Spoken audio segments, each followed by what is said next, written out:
All right, hello everybody. Let's keep going through chapter 4 here, talking about ratios, rates, proportions, percentages.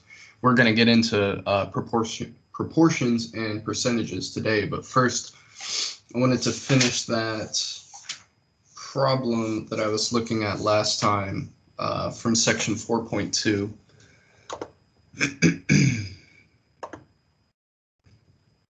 This problem from the homework says that it was recently estimated that domestic vehicles outnumber foreign vehicles by about 8 to 7.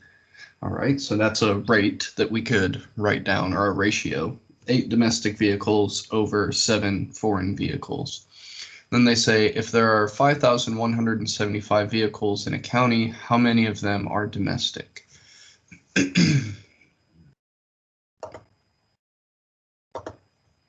All right, so we have a given rate of, or ratio of 8 domestic vehicles per 7 foreign vehicles. And we have a total of 5,175. So what am I to take from this information? It means for every 8 domestic vehicles, there are 7 foreign vehicles. All right. So if I drew that, if I let the domestic vehicles be denoted by red dots, so 1, 2, 3, 4, 5, 6, 7, 8, 8 domestic vehicles for every 7 foreign ones, so 1, 2, 3, 4, 5, 6, 7. So this is foreign vehicles and domestic vehicles. Then I can build 2 new ratios out of the total, right? I can say there are 8 domestic vehicles per 15 total. 15 just being the sum of everything that's going on here, right? There's 15 total vehicles being described in this ratio up here. And there are 7 foreign vehicles out of a given 15 total. All right, that's what I'm going to need to answer this question, because they say if there are a total of 5,175 in a county, how many of them are domestic? So I'm going to want to use this ratio to compare this simplified, this simplified ratio. I'm going to scale it back up to match this total. In other words, I'm going to set up a proportional equation here. So I'm going to have 8 over 15 should be equal to some unknown number of domestic cars. So remember, this is domestic, domestic lining up in top, and total lining up with total in the bottom. So this proportion should be equivalent to the number of domestic cars for a total of 5,175. And then from here, I just solve it like a normal proportion, like we've been doing, like we did last time. So cross multiplying, so 15x, just taking the product of those two, and then the product of whatever 8 times 5,175 is. So I'll just plug that into the calculator, and I'm getting 41,400. And then finally, just dividing both sides by 15, getting 2,760.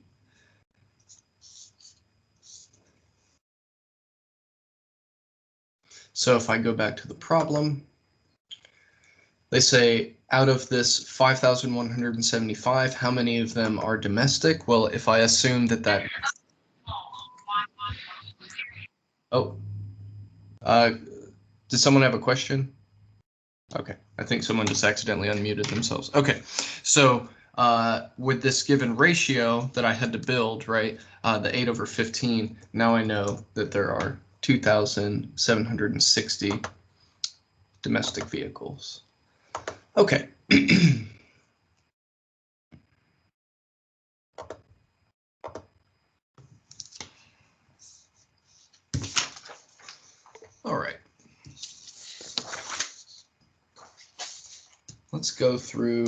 let's go into section 4.3. Let me glance through 4.2 again. I believe we did enough there. So yeah, let's look at 4.3.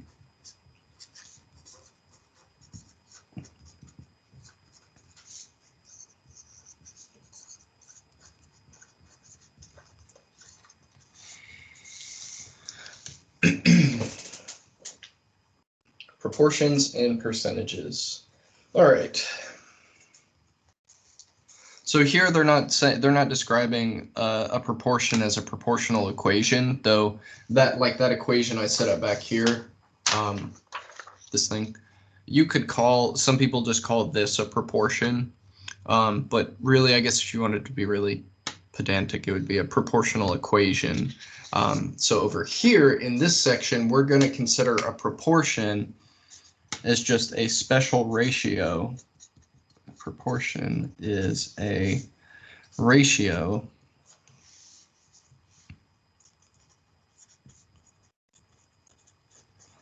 that measures a quantity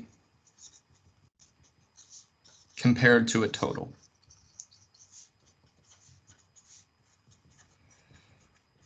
So that ratio that I had to build from that problem with the cars, I had to build a proportion.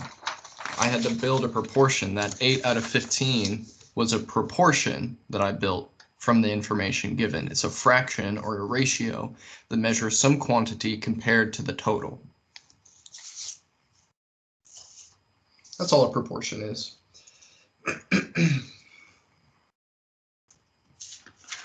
Okay, what we're going to be doing in this section is converting proportions to percentages, and then, well, we'll also do other things with proportions as well, but that's kind of going to be the big idea, to convert proportions to percentages. And that will set the stage for what we're going to do in the next section, where we really dig into like some real world problems dealing with percentages, like sales tax and, you know, all sorts of stuff with percentages. Okay, so let's do an example, practicing writing proportions.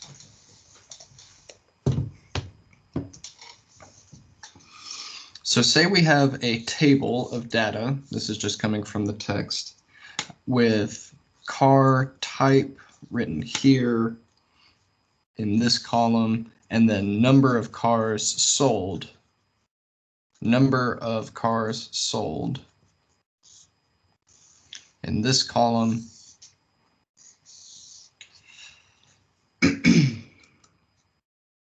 We have, I'm not going to write all of them down. Actually, I need to. Actually, I do need to. Okay, so we've got mid-size, and if you want this table, it is in the text on the first page of section 4.3. We have small cars, so these are just different types of cars. We have luxury and large, and then we're also going to have a row given for a total. Okay, so let's say this this company has sold, for this type of car, for a mid-size, they've sold 311,328 cars. And the title of this table is April 2014 car sales. So this is like car sales across a month of a year. Okay, I'm kind of brushing that aside because we're not really going to be super concerned with where the data comes from. We just need the data. Small cars, they sold 267,651. Luxury, 97,007. And large vehicles, only 288. And that total then, so they went ahead and added it all up for us, is 676,274. Okay, so a table of data, and I'm going to ask you questions about it. So we could talk about all sorts of ratios from this, right? I could say the ratio of number of mid-size sold to number of small vehicles sold, or number of luxury to number of small, or just any combination you can think of, right? But specifically now we're going to be concerned with writing proportions. So I'm going to be more concerned with like the number of mid-size sold versus the total, or the number of large vehicles sold versus the total. Okay. So let's get that. What is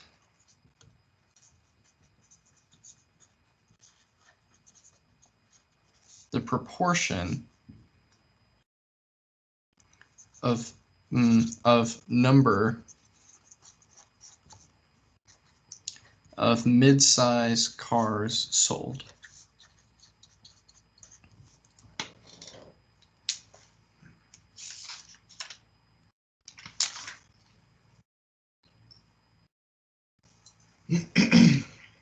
Okay, so when I say proportion, you're automatically thinking my denominator should be the total.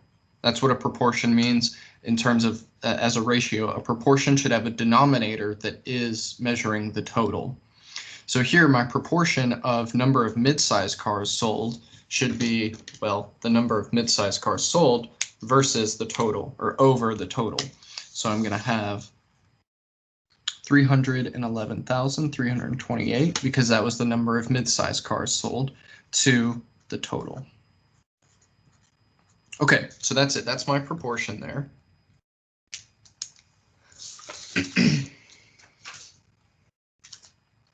Okay.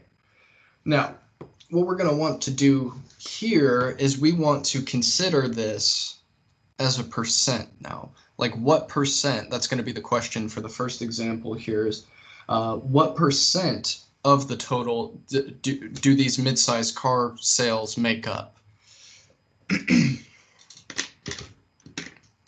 So example 1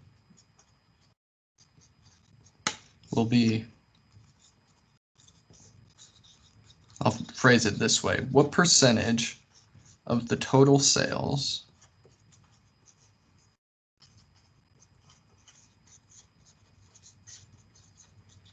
come from mid-size car sales? Whoops, mid-size car sales. What percentage of the total sales come from mid-size car sales? In other words, we're going to convert the proportion to a percentage. That's all we have to do.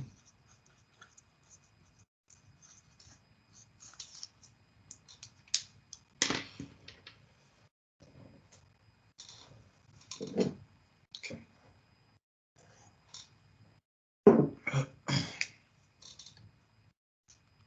So we're going to take this proportion, 311,328 over 676,274. We're going to convert it to a percentage. And the way we do that is we first turn it into a unit rate.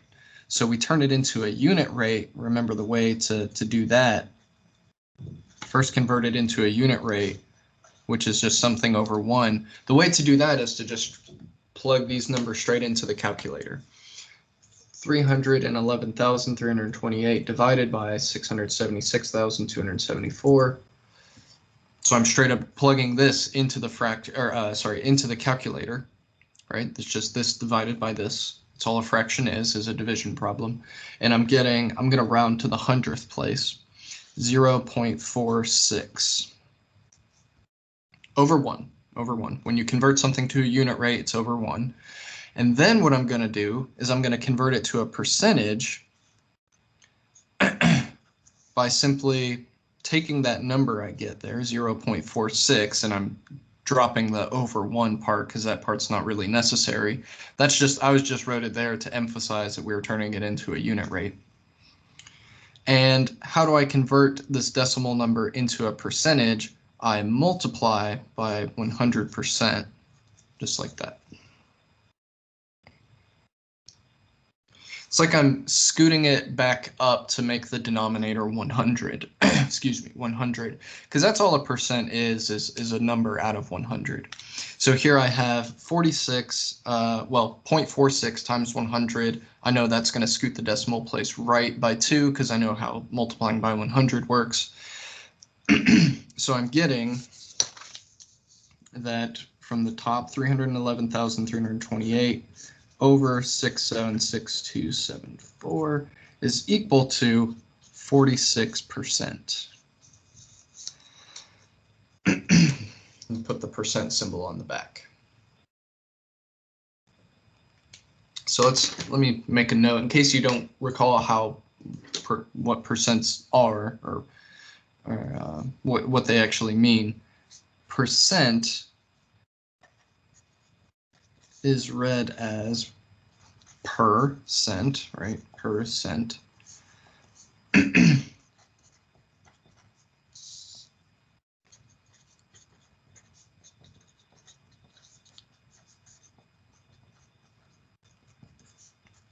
Which we can take to literally mean per 100.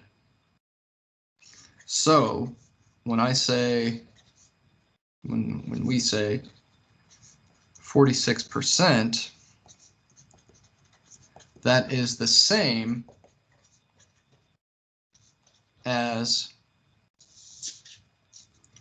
46 out of 100, or what is 46 out of 100 as a decimal? 0.46. So the point is all three of these numbers are the same. It's just different representations of the same number. 0.46 is the decimal way to describe the number. 46 out of 100 is the fractional way to describe this number. And 46% is the percent way of describing this number.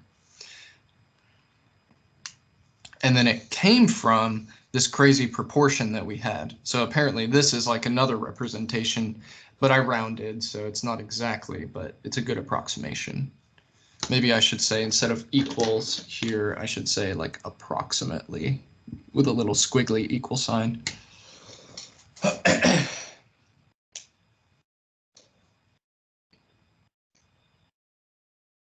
Okay, so 46%, so just back to the original question, it was what percentage of the total sales come from mid-sized car sales? And the answer is roughly 46%.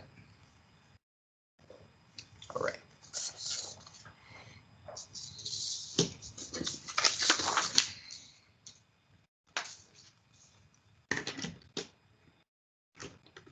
Let's just do another quick example, converting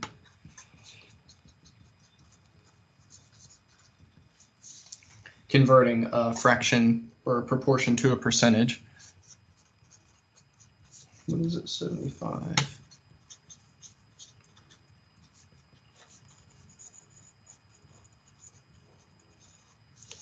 I'm going to say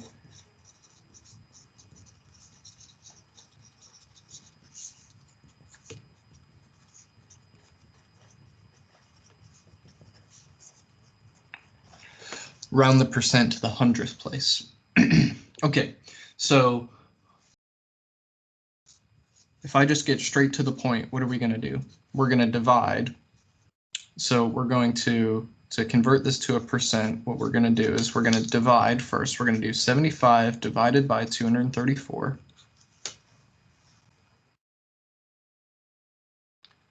Oops, I did the wrong number. Hang on. Okay.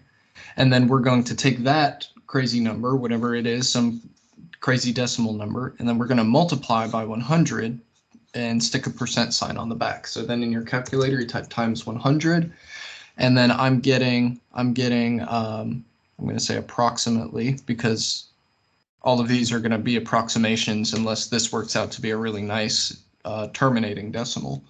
I'm going to say 32.05%, because I was told to round the percent to the nearest 100th place, right? So I'm rounding it. I am keeping some of the decimal part of this percentage here. 32.05%. So that's okay. You can have decimal parts of your percent. Now, when you do have decimal parts of your percent, it kind of throws off the intuition about like how you could write this number over 100 to make it look like a fraction. So that kind of throws that off a little bit. It's still true. It would just look more like, so let's just know as a fraction.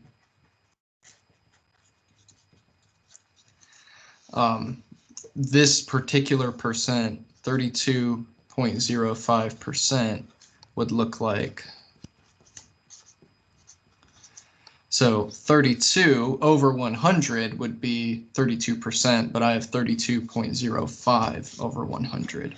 So, you know, it's okay to, it's definitely okay to have decimal parts of a percentage, but it does kind of make things a little weird if you're thinking, if you're trying to think about like a more intuitive driven, like what a percent is, how it's some number out of 100, and that gets a little weird because you end up with a decimal in your numerator, but which, you know, we tend to not like to have decimals in fractions, but you know, it's not the end of the world. And this would still be the correct answer here. Okay. Let's do another example.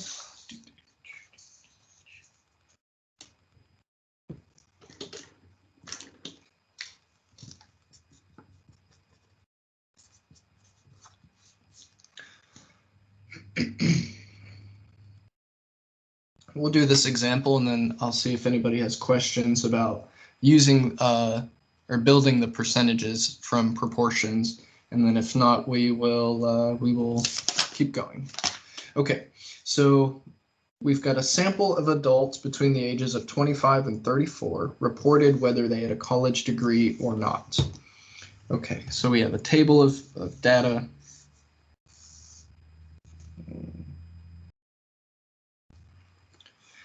So this is adults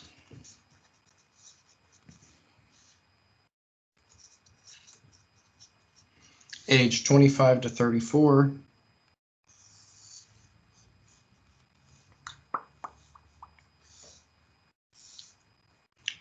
And here's the column for the have college degree.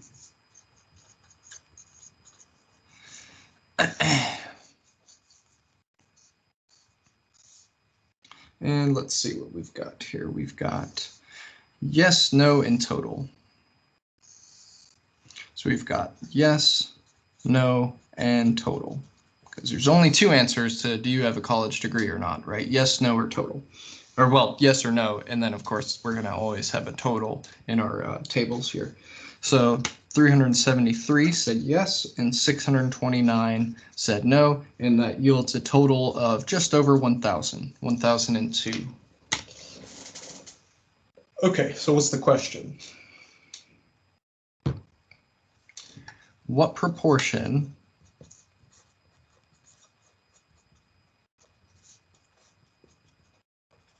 of these adults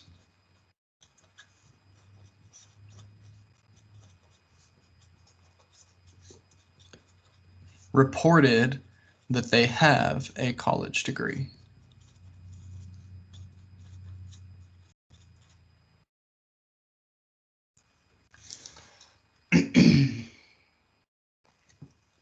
And then let's convert the proportion to a percentage. I'm just going to say percent. There we go. Just to abbreviate. All right. What proportion? So that means when I see what proportion, I'm thinking, all right, my denominator better be the total. So what proportion of these adults reported that they have a college degree? All right. That will be 373, the adults that reported that they have a college degree, out of the total 1002, 1002. Here we go. So that's the question answered, and then I want to convert the proportion to a percentage. So to do that, to convert to a percentage, I will say 373 divided by 1002. I'll take that and I'll multiply by 100%. And they didn't tell me what to round to, so I'll just have to make a call there about what to round to, unless I missed it. Let me see if they did say. They did not, so I'll round to the 100th place again on my percentage. So I'm getting 37.23 if I round, right? 23%. Don't forget to tack on the percent sign at the back.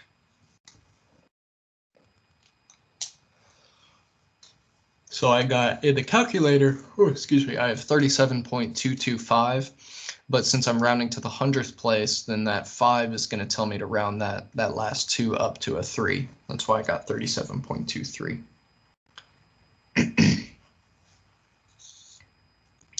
So you can see that, the math isn't that hard here because you pretty much let the calculator do all the legwork, right?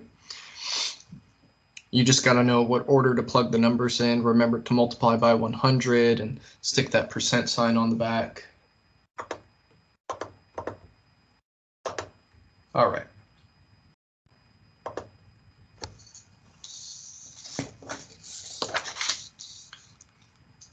Okay, so any questions so far? Or is this seeming easy?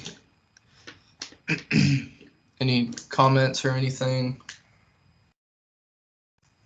All right. Let's talk about using proportions. So this time we're going to be given a proportion. Instead of asked to build it, we're going to be given a proportion and asked to use it. So let's say the proportion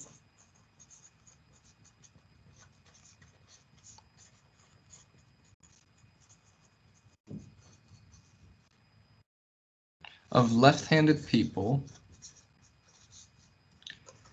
is roughly 1 out of 11.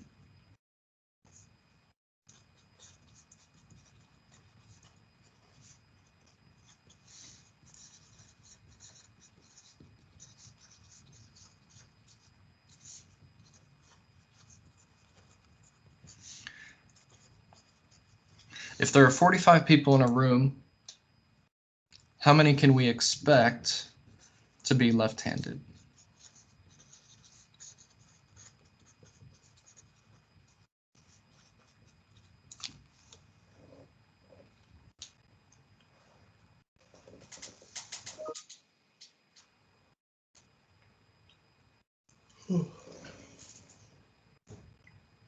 Okay, so by the way, if I wanted to know, well, actually, before I say that, when they say the proportion of left-handed people is roughly 1 out of 11, so what's the total here? Well, it's out of a group of 11 people, one of them is left-handed, but like, what is the denominator measuring? Well, they just say people.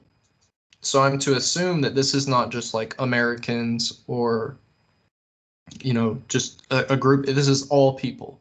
So the proportion of left-handed people just out of a whole, everyone on Earth is roughly 1 out of 11. By the way, what is that as a percentage? Just to have it, just in case you're curious. That's about 9.1%. So if you're left-handed, that's definitely a minority there because that's way less than half, right? 9% is way less than half. Okay, so anyways, if there are 45 people in a room, how many can we expect to be left-handed? Well, since we're given this proportion straight up, 1 out of 11, that's one left-handed person out of a total of 11 people. I can just say, well, I'll expect that ratio to hold for any size group of people. For any size group of people. So that means that if my total in the room is 45, then I need to know how many left-handed people are in that room. So I'm expecting this proportion to hold for any size group of people.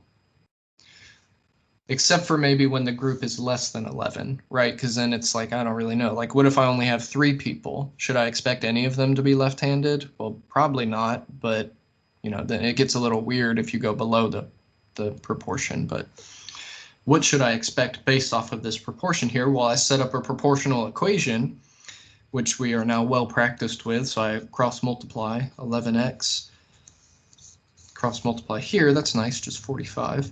And I'll divide both sides by 11. Oh my goodness, sorry if you can hear my email going off. I'm getting a lot of emails this morning.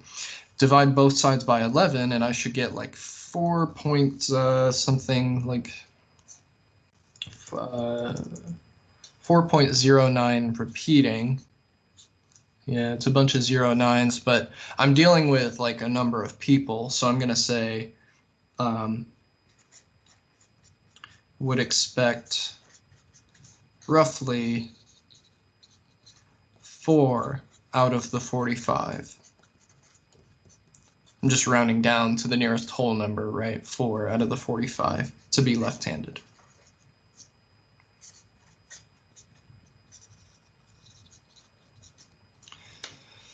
And this is just an estimation, right? Like maybe there are, I don't know, like 30 people in this class, but maybe, 5 of you are left-handed. Then that would be, a lot higher than the general population. So it's just an estimation. I mean, if there are 45 people in a room, we know absolutely nothing about them, right? So this is just a pure guess based off of data we have for the entire population.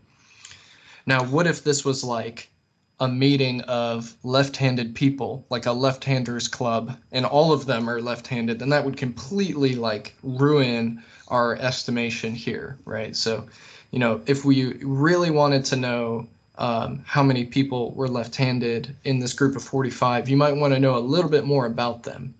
Here, I'm just assuming that this group of 45 people is sort of a good representative sample of just people in general, like they're totally random. Okay. So when we're using a proportion, it's going to look a lot like section 4.2. Set up that proportional equation, cross multiply. Cool. All right. What else do we have? Okay. So this example is calling back to an example we did earlier in the chapter. I don't actually remember if I specifically wrote it down, so I'll write down the relevant info we need here. It was about a university campus. Okay, here we go. I think I did this one. That's okay. I'll write it down again. A university campus has a freshman class. A freshman class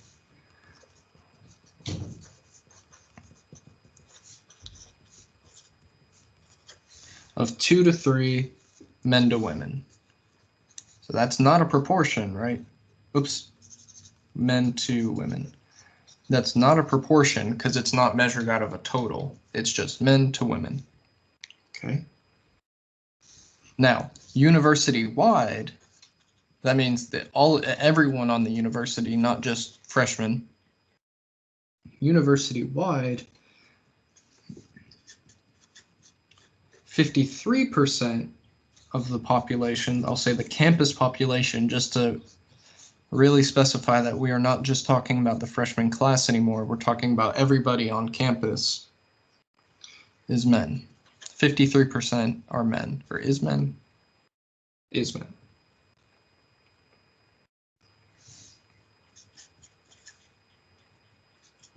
Here's a question. Is the proportion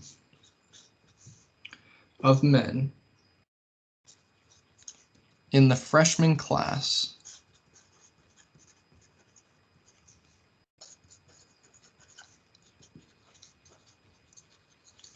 the same? I told y'all this chapter would be a lot of watching me write stuff down because the questions are long because they're word problems. Is the proportion of men in the freshman class the same as the proportion of men in the campus population?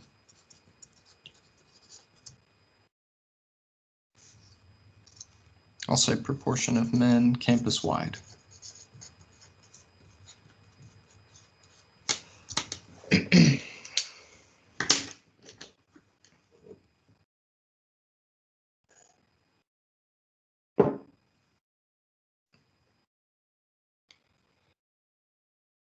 All right, well, I've got a nice representation as a percentage of the proportion of men in the university-wide population, right? It's nearly half, which seems roughly right. It feels like it should be split right down the middle. It's a little bit more, 53%, so it's a little bit more than half. That doesn't seem too far off. Now, the proportion of men in the freshman class I don't have yet, but I do have a ratio of 2 to 3 men to women. So I can get from that ratio, so for the freshman class,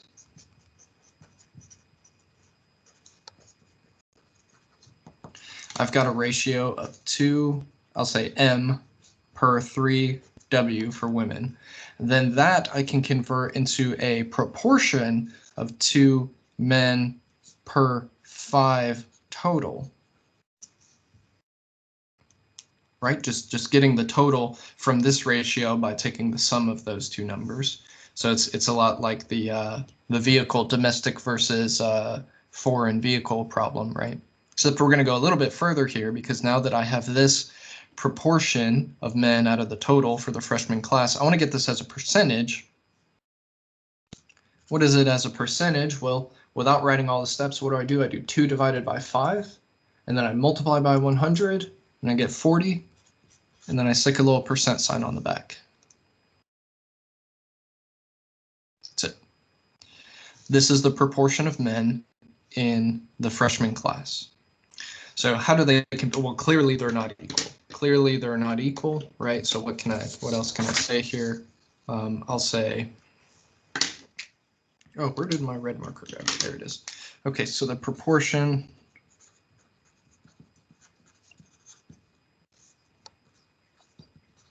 men in freshman class, which I have as a percent because it's nice to have it as a percent, and the proportion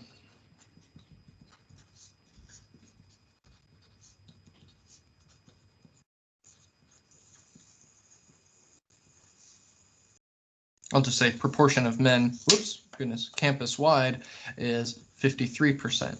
So what's going on? What's happening here? Why is it so different? Well, the freshman class has more women in it than the campus-wide population has, right? So maybe in this campus-wide, there's 53. It's almost split right down the middle, right? Men versus women. But for some reason, this newest class had more women in it than men. So there's, right, because how am I saying that? Well, there's 60% of the freshman class must be women, if I'm to assume there's only men and women at this university. Okay, cool. So that's one way we can use proportions to compare different populations.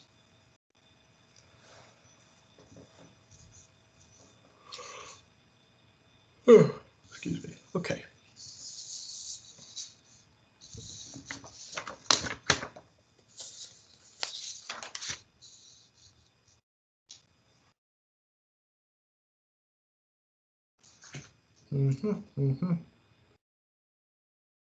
I'm just reading through the next example. I don't think I want to do that.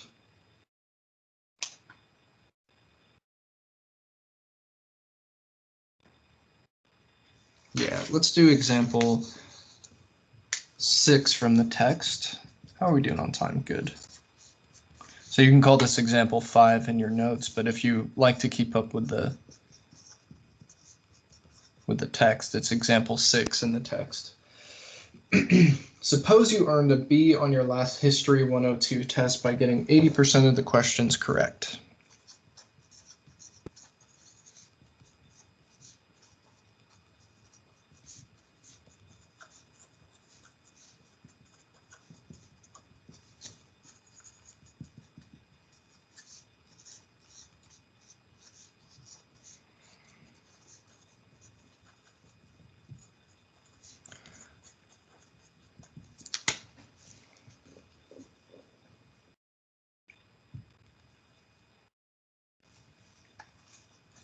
Part A, if there were 60, okay, if there were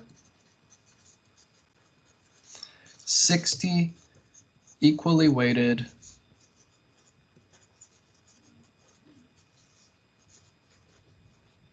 problems, how many did you answer correctly?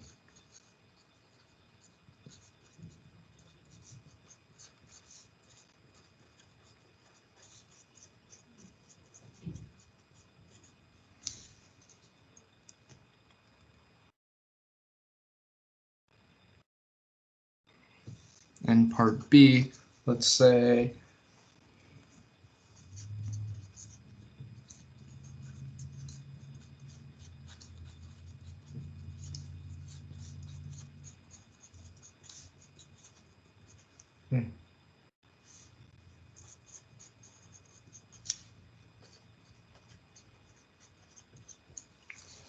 Oops.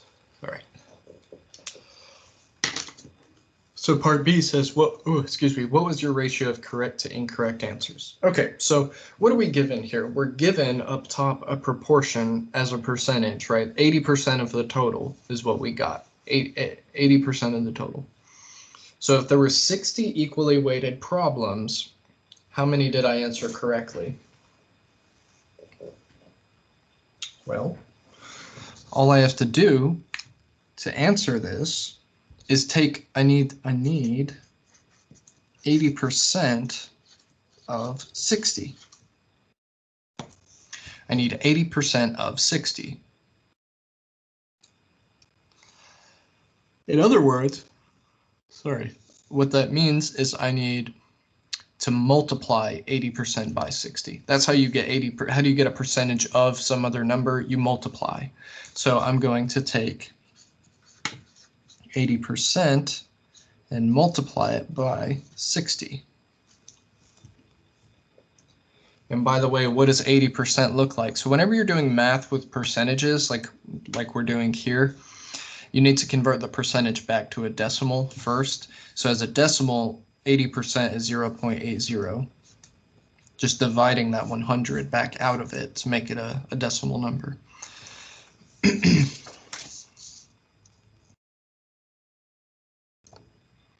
Okay, and then what is 0.8 times 60? That's going to be 48. 48. So let's talk about this a little bit. What does this mean? There were 60 equally weighted problems. What is that getting at, by the way, equally weighted? That just means like all the problems were worth 1 point, or they were all worth 2 points. You know, there weren't problems that were more important than others, right? So with that assumption being made, then, you know, finding out how many you got right really is as easy as just multiplying the percentage times the possible number of problems. Now part B says, oh, by the way, so how would your instructor get this grade of 80%? Because when they grade it, what they're saying is that they know there are 60 questions and they're saying you got 48 right. So how do they figure out your grade of 80%? They just do 48 divided by 60 in their calculator and they get 80%. Right, 48 divided by 60 and then times 100 to make it a percent is 80%. Okay, what was your ratio of correct to incorrect answers? Well, I know that I got 48 correct. That was part A, right? How many, did you answer correctly? But I don't want to write 48 out of 60 because they're not asking for the proportion of correct answers out of a total. They're asking for the ratio of correct to incorrect. So how many did I get incorrect? 12. 48 correct to 12 incorrect. Cool. How did I get 12? Well, if there are 60 problems and you got 48 right, then you missed 12 of them, right?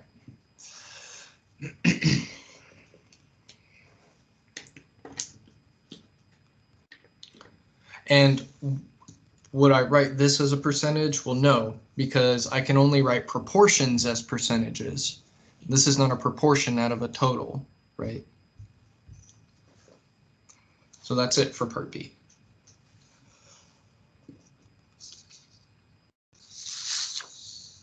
So hopefully this is making like intuitive sense.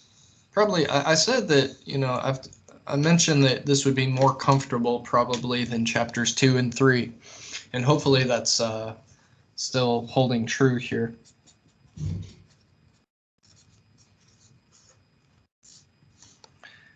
And let's finish off with this last example. So again, I'm off by example number a little bit because if you're following the text, because I skipped the one that deals with the finding the mass of the Earth's crust because it deals with scientific notation. And while that's important,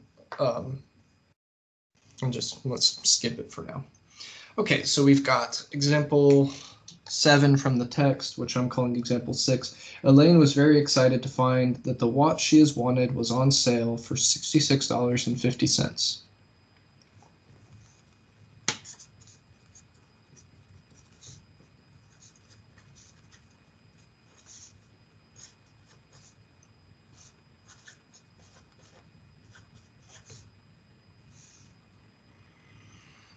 Okay, the sale price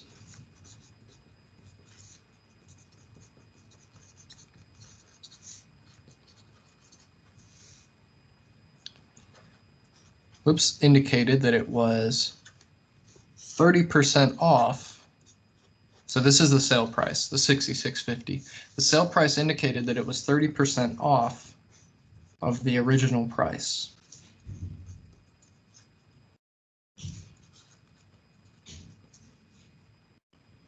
What is the original price?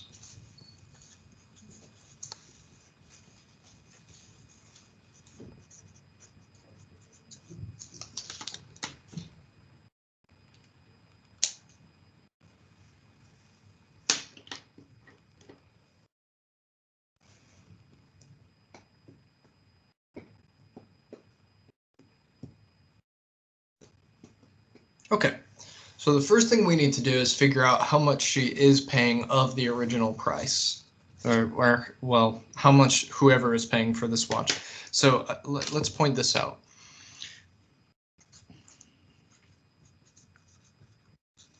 How much are we going to pay? If it's 30% off the original price, we're going to pay 70% of the original price.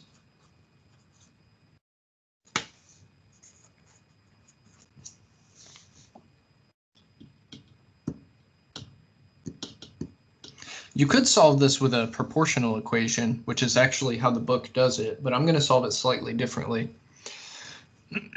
because it will kind of line up more with what we're going to do in the next section. So let's say we will pay 70% of the original price. Where did I get that from? Well, because if it's 30% off the original price, then what's remains? What remains that you're actually going to pay? 70%. Okay. And what I know is that 75% of the original price is equal to what we're paying, which is $66.50. Okay.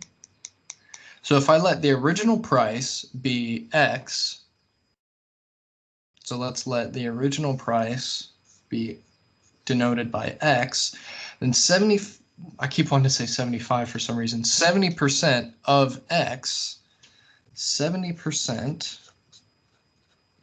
of X, so times X, and I'm using a dot for the multiplication here because I'm using X as my variable, should be equal to what we're going to pay. We will pay $66.50.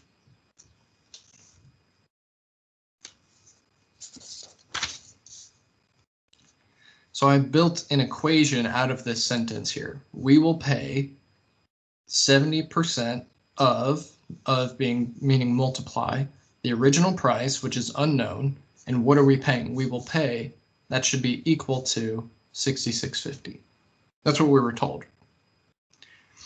All right, so now that we've got, so the hard part is building the equation.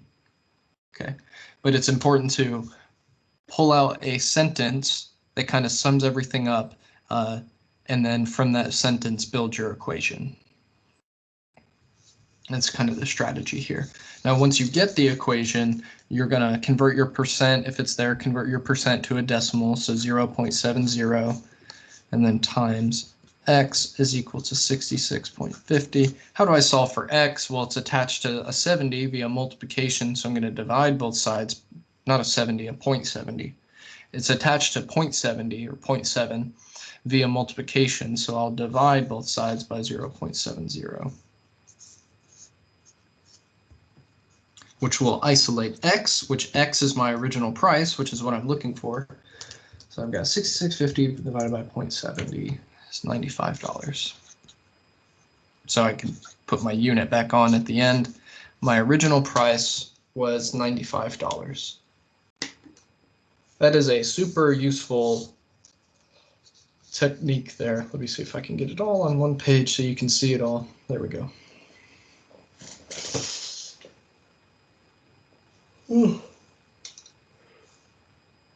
Okay.